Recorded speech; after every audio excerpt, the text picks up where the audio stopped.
Hey, my loves, it's Lovebird here. Y'all, I finally got the page back in order. We are back in action.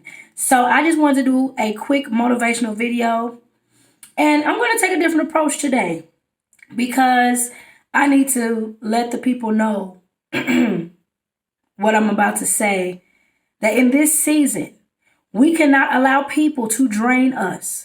We cannot allow people to constantly pull on our anointing, to constantly get our advice, to constantly take up our time venting and listening to them complain and vent about their issues, knowing that they're not going to do much to change it.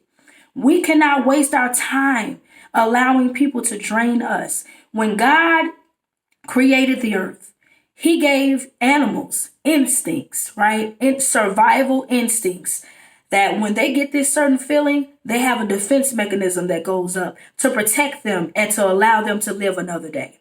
The Spirit of the Lord has given us an instinct. It's called the spirit of discernment. And if you activate that spirit of discernment within you, you know when someone is taking advantage of you. You know when someone is preying upon you. And that is your signal. That is your divine signal to create space, to create distance, to put up a boundary as to protect yourself and your anointing. You have the responsibility to cover your anointing. You have the responsibility to cover what's inside of you, because we don't want anybody to get a hold of what God has put in us and taint it and pervert it.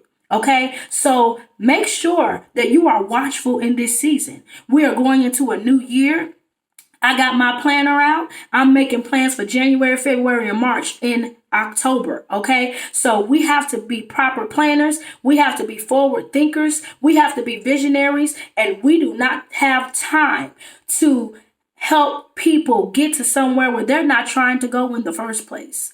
I can't get you to where you need to go if you're not willing to do the work it takes to get there. And once I realize you're just sucking me dry, I have to cut you off. So don't be afraid to cut ties in this season. Get prepared for what's coming for you. Okay, sometimes you have to be a little selfish and watch out for yourself and watch your own back. I'm not saying reject people. I'm not saying isolate yourself. I'm not saying be mean-hearted and exude hatred. That's not what I'm saying.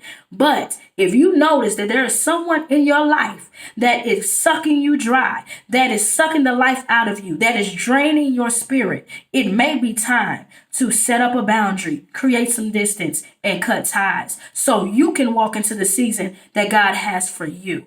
I love you. I hope you love me back. Like, comment, and share, y'all. And don't forget to spread the love.